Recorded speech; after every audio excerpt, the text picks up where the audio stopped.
It's on here now. The goalkeeper's beaten, and South Africa have done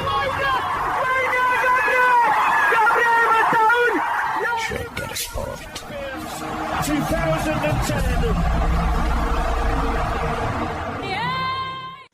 ሰላም ጤና ይስጥልን እንደምናላችሁ የተከበራችሁና የተወደዳችሁ የሸገር ስፖርት ዊዝ አበበ ግደይ የዩቲዩብ ቻናል ቤተሰቦቻችን በያላችሁበት እጅግ አስደሳች ጊዜን እያሳለፋችሁ እንደሆነ ተስፋ እናደርጋለን። መልካሙን ሁሉም ለናንተ እንመኛለን። ታዲያ ይህንን ሸገር ስፖርት ዊዝ አበበ ግደይ የሚለውን የዩቲዩብ ቻናላችንን ሰብስክራይብ አድርጉት፣ የደውል ምልክቱን ተጫኑትና አዳዲስ ፕሮግራሞችን ስንለቅ መልእክት ይድረሳችሁ። ላይክ በማድረግ እንዲሁም ደግሞ ሊንኩን ለሌሎች በማጋራት በተከታዮች ቁጥር እንድንበዛ የምንሰራቸው ፕሮግራሞችም ብዙ ሰዎች ጋር እንዲደርስ የምታደርጉትን ጥረት አጠናክራችሁ ቀጥሉ እንላለን። እስካሁን ላደረጋችሁልን ድጋፍ፣ እገዛ እና እኛን ለማንቃት ለሄዳችሁት ርቀት በሙሉ ምስጋናችን ትልቅ ነው። በጣም እጅግ በጣም አድርገን እናመሰግናለን። የእንግሊዝ ፕሪሚየር ሊግ የአውሮፓ ቻምፒዮንስ ሊግ ጉዳዮችን እናነሳለን ነው መነሻችን ላይ ያልነው። በተለይ ደግሞ ማንቸስተር ዩናይትድ ይሄኔ በምን ያህል መጠን ይማረር ነበረ ብለን የጀመርነው ያነሳነው የሴኒ ላሜንስ ጉዳይ አለ። እውነት ማንቸስተር ዩናይትድ እና ሴኒ ላሜንስ ተስማምተውሻል ወይስ አልተስማሙሽም የሚለውን ትነግሪናለሽ። እኔ ግን መቅደም ይችላል። ቅድም ቀደመሻል። የሴኒ ላሜንስ እና ማንቸስተር ዩናይትድ ቤት ውስጥ ያደረጋቸው የእስካሁን የተሳትፎ ቆይታዎችን በተመለከተ አሁን ማንቸስተር ዩናይትድ ከፉልሃም ጋር ሲጫወት ወይም ከአርሰናል ጋር ወይም ከሲቲ ጋር ወይም ደግሞ ከዛ በኋላ ከቶተንሃም ሆትስፐርስ ጋር ሲጫወት በስጋት የምናየው ነገር ከግብ ጠባቂ ጋር የተያያዘ አይደለም። የማንቸስተር ዩናይትዱ ግብ ጠባቂ ዛሬስ ምን ይሳሳት ይሆን ያልንበት ጊዜ ነበር። በዘንድሮ የውድድር ዓመት አልታይ በሆነበት ጊዜ ወይም ደግሞ ኦናና በነበሩበት ጊዜ ማለት ነው። ስለዚህ አሁን አልታይም ተቀያሪ ወንበር ላይ ነው ያለው፣ ኦናናም ወደ ቱርክ ክለብ ሄዷል። ስለዚህ ማንቸስተር ዩናይትድ ሴኒ ላሜንስን ካስፈረመበት ጊዜ አንስቶ የተሻለ ነገር እያገኘ ነው ወይ? መጀመሪያ ሰው ሲፈርም የነበረን ስሜት እና አሁን ፕራክቲካሊ እስካሁን ድረስ ባደረጋቸው የፕሪሚየር ሊግ ጨዋታዎች እየሆኑ ያሉት ነገሮች ምንን ያመለክታሉ? ምንን ያሳያሉ ነው። ቢያንስ ግን አንድ ነገር በእርግጠኝነት መናገር የምንችለው ማንቸስተር ዩናይትድ ከግብ ጠባቂ ስህተት ጋር በተያያዘ መነጫነጭ ካቆመ ቆየ። ቅሬታ ማሰማት፣ እጅ ማወራጨት የሚባሉ ነገሮች ከቀሩ ቆዩ። እንግዲህ ግብ ጠባቂነት በማንቸስተር ዩናይትድ ቤት ግብ ጠባቂነት አሁን በእግር ኳስ ዓለም ውስጥ ምናልባትም በጣም ብዙ ሰዎች እንደሚናገሩት ዘሞስ ስክሩትናይዝድ የሆነ ሚና ማለት በደንብ የሚመረመር ማለት ነው። ዘሞስ ስክሩትናይዝድ ማለት በደንብ የሚፈተሽ እያንዳንዷ ነገር ሁሉ የምትታይብሽ ናት ማለት ነው። ምክንያቱም ግብ ጠባቂ አሁን ሌላ ሌቭል ላይ ነው ያለው። በጣት እየወጡ ያሉ ኳሶች እኮ እያየን ነው። የእውነት ለመናገር በጣም የሚያስደነግጡ በጣም የሚገራርሙ። ስለዚህ ማንቸስተር ዩናይትድ ቤት ደግሞ ከዚህ አንጻር በጣም ትልልቅ ግብ ጠባቂዎች የነበሩበት እነ ፒተር ሽማይክል፣ እነ ኤድዊን ቫንደርሳር እንደዚሁም ደግሞ እነ ዴቪድ ዲሃ በጣም ጥሩ ግብ ጠባቂዎች ነበሩ። በኋላ ነው ዩናይትድ በነ ኦናና በኋላ በነ አልታይ በጣም ግራ የሚያጋባ የሆነው። ሌላው በጣም የሚገርመኝ ነገር የማንቸስተር ዩናይትድንና የግብ ጠባቂን ጉዳይ ባነሳው ቁጥር ሁሌም ገና ማነሳው ቶም ሂተን የሚባል በረኛ አላቸው የማናየው ግን ሁሌ የሚታደስለት አሁንም ሊታደስለት እኮ ነው። ከምር አይ ይለያያሉ የሚባል ነገር አይደለም። አሁን ትላንት እናወጣለች መረጃ ማንቸስተር ዩናይትድ ኮንሲደር እያደረገ ነው የቶም ሂተንን ኮንትራት ለ1 ዓመት እንደገና ሊያራዝም። ምንድን ነው ይሄኔ ነው እንግዲህ አንዳንድ ቤተሰብ እኔ ልጄን ምን እንዳስነካችሁ እንጂ በጤናውም አይደለም ወላጅ አጋጥሞ በስውር እንደምትለው ለእንትና የስውር አገልግሎት እንደምትለው እዚህም አለ ትላለህ። ለዩኮሬሽ እንደምትለው አይ የእውነቴን ነው። እንደዚህ ግራ ሲገባቸው መሰለኝ እንደዛ የሚሉት ምን እንዳስነካት ልጄን አላውቅም። ደህና ነበረች። አሁን ግን በቃ ብር ነው እሱ በደወለ ቁጥር ተነስቶልም ነው ጤናማ አይደለም የሚባልለት አይነት ነገር ነው የሚመስለው። አሁንም ቶሚተን እንደዛ አይነት ዜና አይቻለሁ። ለማንኛውም እኔ ወደ ሴኒ ላሜንስ ስንሄድ ግን ሴኒ ላሜንስ 23 ዓመት ላይ የሚገኝ ግብ ጠባቂ ነው። የተሰጠው ስራ ከባድ ነው። ምክንያቱም እነ ኦናና እነ አልታይ እንዴት ሲያደርጉት እንደነበረ አይተናል። ግን አሁን ሊፈርም ሰሞን ስለሱ በማንበብ ስለሱ በመጠየቅ የምንረዳቸው ነገሮችን አሁን በማየት ሞልተናቸዋል። ስለዚህ አሁን እንዳየ ሰው መነጋገር፣ እንዳየው ሰው ደግሞ ሴኒ ላሜንስን መመዘን ይቻላል። ይህንን ሜትር ከ93 ሴንቲሜትር ቁመት ያለውን ማለት ነው ቤልጅየማዊውን ግብ ጠባቂ እንግዲህ እሱ የመጀመሪያ ጨዋታውን ያደረገው ከሰንደርላንድ ጋር ኦክቶበር 4 በተደረገ ጨዋታ ነበረ። ታስታውሱ ከሆነ ዴድላይን ዴይ ላይ 21 ሚሊዮን ዩሮ አውጥቶ ማንቸስተር ዩናይትድ ወይም 18.2 ሚሊዮን ፓውንድ አውጥቶ ግብ ጠባቂውን አስፈረመ። ከዛ ከሮያል አንትወርፕ ነው ልጁን ማስፈረም ችሎ የነበረው። ይህንን ካነሳን በኋላ እንግዲህ ያለፉትን ጊዜያቶች እንዴት አሳለፈው ከነ ኦናና ከነ አልታይ ጋር ሲነጻጸር እሱ ምን ልዩነት ፈጠረ ኢንትረስቲንግ ነው ለማወቅ የእውነት ለመናገር እና እስካሁን ድረስ ይህ ልጅ ለማንቸስተር ዩናይትድ ባደረጋቸው የፕሪሚየር ሊግ ጨዋታዎች 17 ጨዋታ ላይ የተጫወተው 23 ጎል ገብቶበታል። ከዚህ አንጻር ብዙ የተቀየረ ነገር ያለ አይመስል ማንቸስተር ዩናይትድ እነዛም እያሉ ጎል ይገባበት ነበር፣ አሁንም ጎል እየገባበት ነው ያለው። በ17 ጨዋታ 23 ጎል ማስቆጠር ማለት ምን ማለት እንደሆነ እናያለን። ነገር ግን የግብ ጠባቂ ኤክስፐርቶችን ጠይቆ ዚ አትሌቲክ አሁን የምንነግራችሁን ነገር ጻፈ ስለ ሴኒ ላሜንስ። ሴኒ ላሜንስም ሆነ ሌሎች ግብ ጠባቂዎች የሚመዘኑበት የሚዳኙበት የራሳቸው የሆነ መንገድ አላቸው። ለምሳሌ የሚደረጉባቸውን ሙከራዎች የማዳን አቅማቸው ይሄ ሾት ስቶፒንግ የሚባለው ማለት ነው። ሁለተኛው መለኪያ ተደርጎ የሚወሰደው ነገር ኤሪያል ዶሚናንሱ ምን ያህል ነው። በአየር ላይ የሚሻገሩ ኳሶችን፣ በአየር ላይ ከማዕዘን ምት፣ በአየር ላይ ከቅጣት ምት የሚመጡ ኳሶችን ወይም ክሮስ የተደረጉ ኳሶችን ዶሚኔት አድርጎ በማሸነፍ ረገድ ምንድን ነው ያላቸው አቅም የሚለውን የሚለኩበት የሚመዝኑበት ነው። የታይሚንግ ጉዳይ፣ የቦታ አያያዝ የሚባለው ጉዳይ ሌላኛው የግብ ጠባቂዎች መለኪያ ነው። በዚህ ሁሉ ለክተውታል። ለማንኛውም ዲስትሪቢዩሽን ወይም እሱ ኳስን ከያዘ በኋላ ለማንቸስተር ዩናይትድ አጨዋወት ወይም ለሚጫወትለት ክለብ አጨዋወት በሚመች መንገድ ኳሶቹን እንዴት ነው ዲስትሪቢዩት የሚያደርገው፣ ከዛ ረገድ የተዋጣለት ነው ወይ የሚሉት መለኪያዎች ይቀመጣሉ።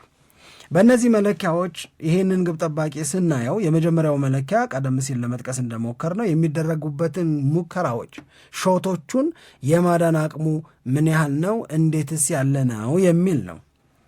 ይሄ የመጀመሪያው እጅግ በጣም ወሳኝ የሚባለው መለኪያ ነው ለማንቸስተር ዩናይትድ እና ከግብ ጠባቂዎቹ ጋር በተያያዘ ለምናነሳው ጥያቄ ለምን ያልን እንደሆነ ይህንን ግብ ጠባቂ ቀድመው ማንቸስተር ዩናይትድን በግብ ጠባቂነት ሲያገለግሉ የነበሩ እነ አልታይ እነ ኦናና የሚደረግባቸው ሙከራዎች እንዴት ገባባቸው፣ አሁን ይሄ ገባበታል እንደው በእናት ምናምን የሚባልላቸው ግብ ጠባቂዎች ነበሩ።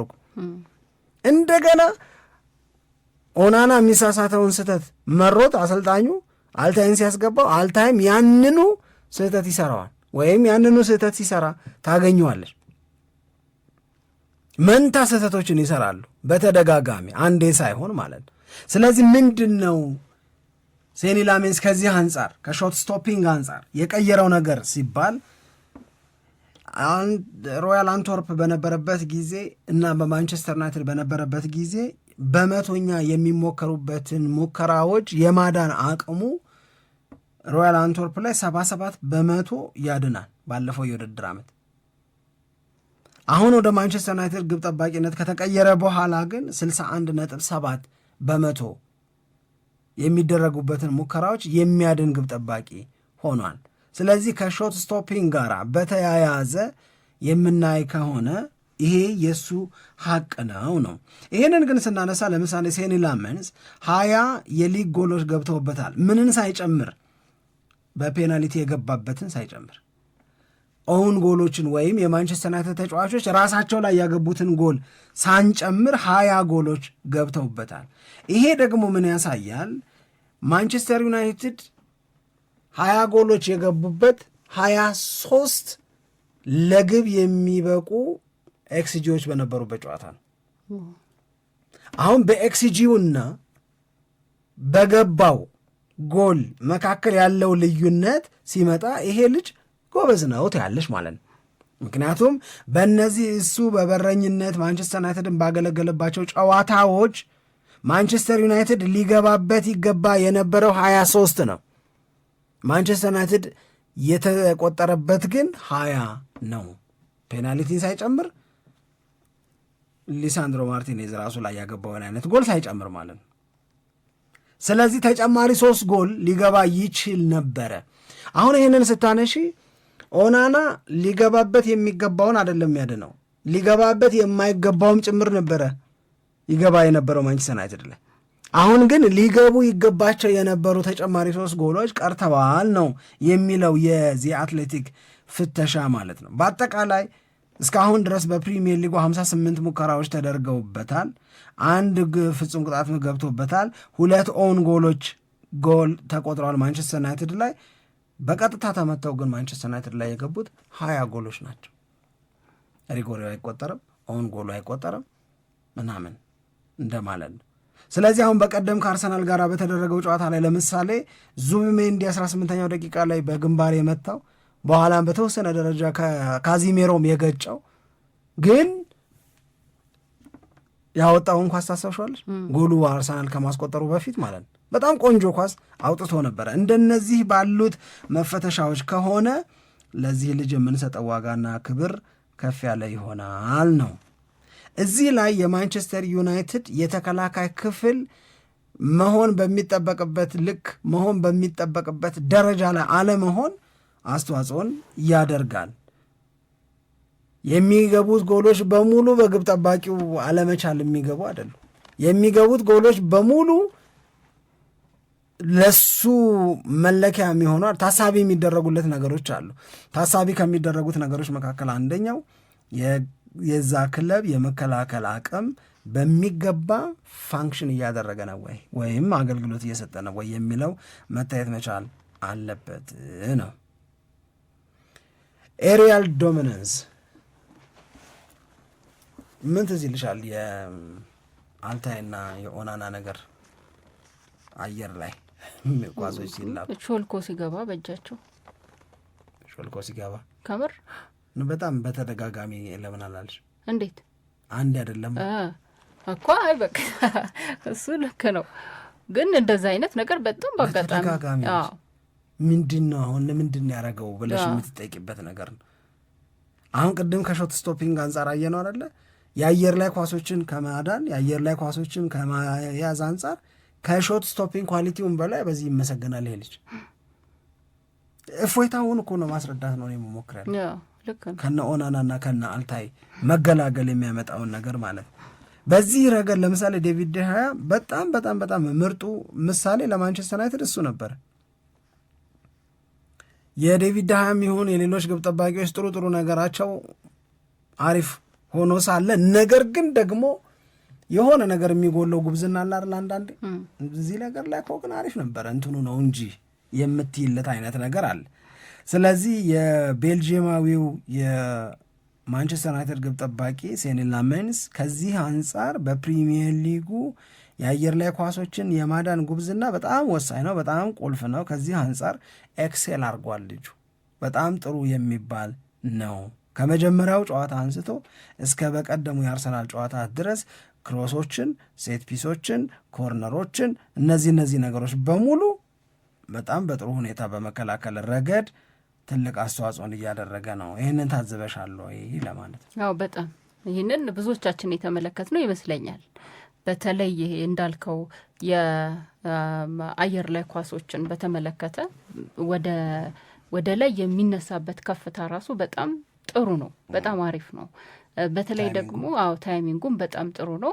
በተለይ ደግሞ ዋነኛው ማነጻጸሪያችን የሚሆነው ማንቸስተር ዩናይትድ ምን አይነት ሁኔታ ውስጥ ነበረ ከግብ ጠባቂ አንጻር የሚለው ነው አይደለ? አሁን የእሱን ጉብዝና በተመለከተ አንድም እንድናወራ የሚያስገድደን በጣም የተቸገረበት ነበረ። የኦናና ተቀይሮ ከዛ አልታይ ሲገባ ተመሳሳይ ስህተቶች የሚሰሩበት ሁኔታን ተመሳሳይ ጎሎች የሚቆጠሩበት ሁኔታን ተመልክተን ስለነበረ ግዴታ የሆነ ለውጥ እንደሚያስፈልግ ምንም ጥርጥር የለውም። እንደውም ያኔ ልክ ወደ ማንቸስተር ዩናይትድ ሲመጣ ሰኒ ለምንስ አንዳንድ ተቃውሞችም ነበሩ እኮ። ያነዛ የነበሩት ተቃውሞች ምንድን ናቸው? አንደኛ እየተመሰከረለት ግብ ጠባቂ አይደለም፣ ገና ነው፣ ገና ልጅ ነው፣ እድሜውም ልጅ ነው። እንደገና በትልልቅ ሊጎችም ደግሞ የመጫወት እድል አልነበረውም። ወደ እንግሊዝ ፕሪሚየር ሊግ ደግሞ ስታመጣው ከትልልቅ ሊጎችም በላይ ነው። የእንግሊዝ ፕሪሚየር ሊግ በጣም ከባድ ስለሆነ ማለት ነው፣ የተለየ አቅም ስለሚፈልግ ነው። ከዛ ደግሞ እንደገና የማርቲኔዝ ማስፈረም ይችል ነበር ማንቸስተር ዩናይትድ በጣም ዶናሩማንም ይችል ነበር። በተለይ ደግሞ የማርቲኔዝ ፍላጎት በጣም ከፍተኛ ነበር። በቃ እየጠበቀ ነው ማንቸስተር ዩናይትድ የሆነ ነገር እስከሚለው ተብሎ ይነገራል። እና ለምን ይህንን ውሳኔ የወሰኑ የማንቸስተር ዩናይትድ ሰዎች ተብሎ ትልቅ ጥያቄ ነበር። እና በወቅቱ ያው ይህንን ሳኒ ላሜንስን ሲያስፈርሙት የረጅም ጊዜ አገልግሎቱን አንደኛ ታሳቢ በማድረግ ሁለተኛ ደግሞ ከገንዘብ ጋር በተያያዘ የደሞዝም ዋጋ ሊሚቴሽን ስላለበት ማንቸስተር ዩናይትድ እዛ ላይ የበለጠ ትኩረት አድርጎ ነው። ግን ዋጋ ሊከፍል ይችላል ተብሎ ነበር። ያ ስጋት በወቅቱ የምታጣጥለው አይነት ስጋት አይደለም።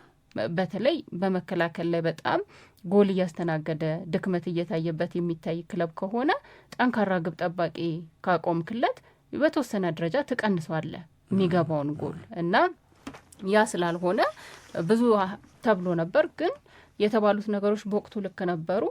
ግን ደግሞ ወደ ጨዋታ ሲመጣ ሳኒ ላሜንስ የመሰለፍ እድል ሲሰጠው ማሳየት የጀመረው ብቃት ከሁሉም በላይ ደግሞ የማሸነፍ ፍላጎቱ ከእድሜው በላይ የሆነ ጨዋታን የመምራት አቅም ያለው ተጫዋች መሆኑን ስታይ በቃ ለማንቸስተር ዩናይትድ ቢያንስ ቢሳሳት እንኳን ቢያንስ አገልግሎቱ ሙሉ ባይሆን እንኳን ግን የወደፊት ተስፋ ያለው ግብ ጠባቂ ነው ብለን እንድንናገር የሚያስገድደን ነው። ግን የተፈራውን አይነት ስህተትም ደግሞ የለም። የተፈራውን አይነትም ደግሞ ማጉደል ብዙ አልታየም እና በጣም በተለየ ፍላጎት ነው ጨዋታ የሚያደርገው። አስታውሰዋለሁ የመጀመሪያ ጨዋታውን ማንቸስተር ዩናይትድ ከሰንደርላንድ ጋር ያደረገው ጨዋታ ነበረ። ያኔ ብዙ የተደነቅንበት ነው። ማንቸስተር ዩናይትድ ከጨዋታ ጀማሪም አይመስልም፣ ዩናይትድም ደግሞ ከጨዋታ ብልጫ ጋራ ጨዋታውን ያሸነፈበት ነው። እንደገና ሰንደርላንድ ደግሞ በዛ ጥሩ የብቃት ላይ የነበረበት ወቅት ነው የነበረው።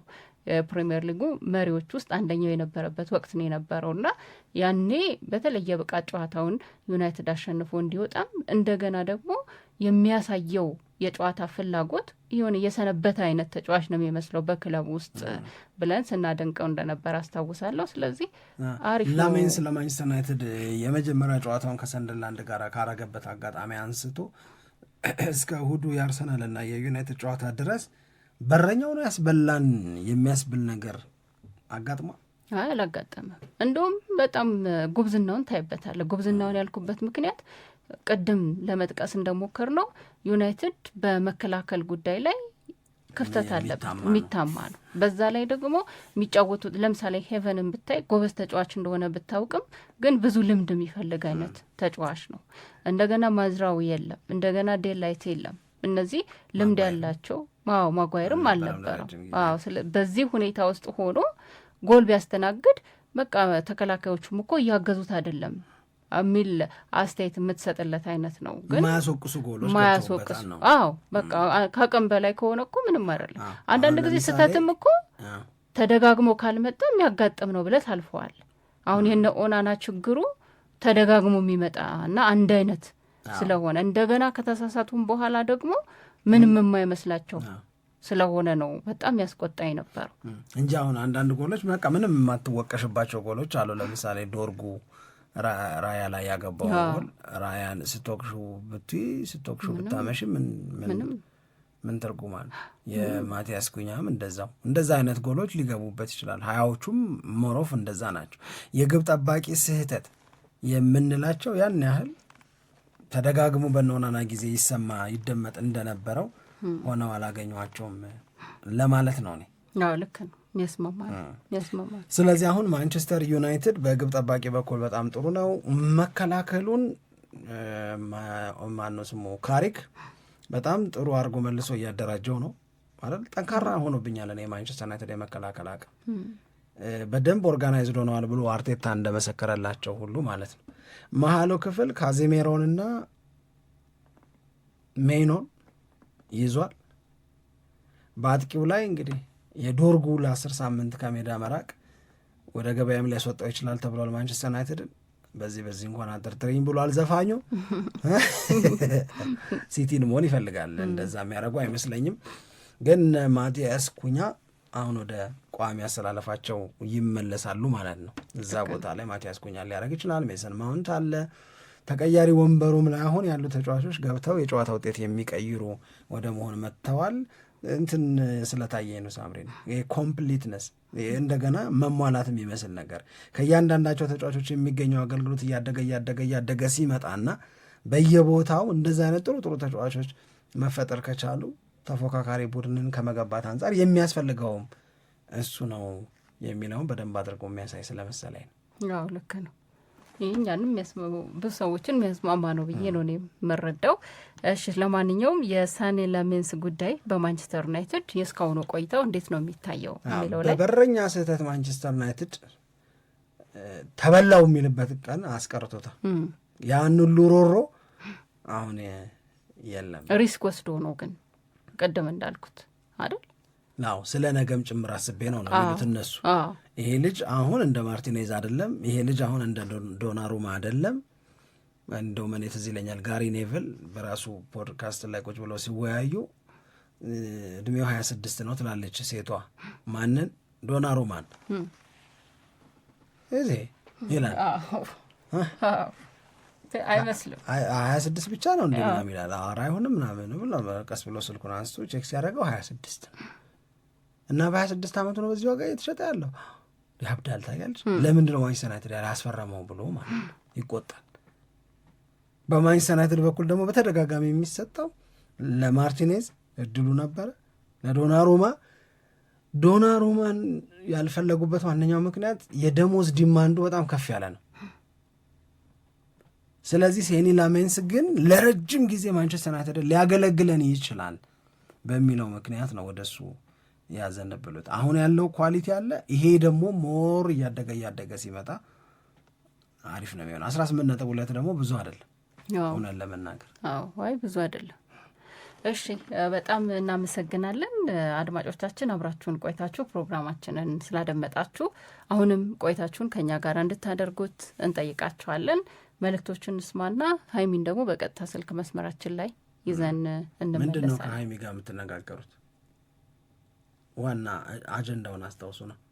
እሺ የምንነጋገረው ፓሪስ ሰን ጀርማንና ኒውካስትል ዩናይትድ ትላንት ያደረጉትን ጨዋታ በተመለከተ ነው እና ያንን በተመለከተ በጨዋታው ላይ የነበሩት ጉዳዮች አብዛኛውን ደግሞ ያው እሷ ፓሪስ ስለሆነ ያለችው በፈረንሳይ ምን አይነት ስሜቶች አሉ፣ ምን እየተባለ ነው የሚለውን በደንብ አድርገን እናነሳለን። እሺ ቀለል ያለ ጥያቄ፣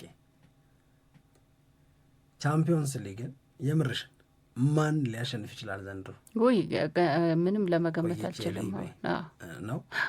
እርግጠኛ ነሽ? ገና ነው። እሺ ገና ነው። ፒኤስጂ ደግማ እንደ ባለፈው አቅፍፎ መጥቶ እኔ እንጃ ገና ነው። ምንም የሻምፒዮንስ ሊጉን ቀድሞ ለመገመት የሚያስችል ነገር ብዙ የለውም። እሺ አንቺ ብዙ ጊዜ የምጠቅሽው ኦፕታ ሱፐር ኮምፒውተር የአርሰናል ዋንጫ የማንሳት እድል አሁንም ከሁሉም በጣም ከፍ ያለ ነው ይላል የእንግሊዝ ፕሪሚየር ሊግ። በኦፕታ ቁጥር ትስማሚያለሽ ወይስ የራስሽን መቶኛ ታስቀምጫለሽ?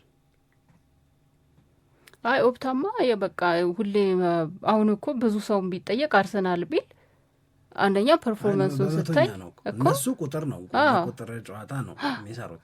አንቺ ግን ከቁጥር ሌላ የምታየው ነገር አለ ሰው አለሽ። እሱን ከግምት ውስጥ አስገብተሽ ከኦፕታ ጋር መስማማት፣ እንደውም ከኦፕታ ከፍ ያለ መስጠት፣ ከኦፕታ ደግሞ ማሳነስ ትችያለሽ።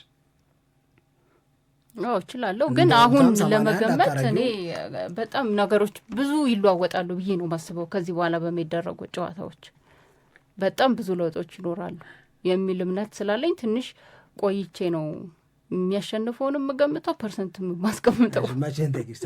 ቆይታችሁ ጠይቅ። 37 ሳምንት ላይ አድማጮቻችን በጣም አድርገን እናመሰግናለን አብራችሁን ቆይታችሁ ፕሮግራማችንን ስትከታተሉ ስለነበረ። አሁንም የተለያዩ አስተያየቶችን አድርሳችሁናል። አስተያየቶቻችሁን እንመለከታለን። መልካም ቀን እንዲሆንላችሁ ተመኝተን የዛሬ ዝግጅታችንን እዚህ ላይ አጠናቀናል። ኢትዮጵያ ለዘላለም ትኖር።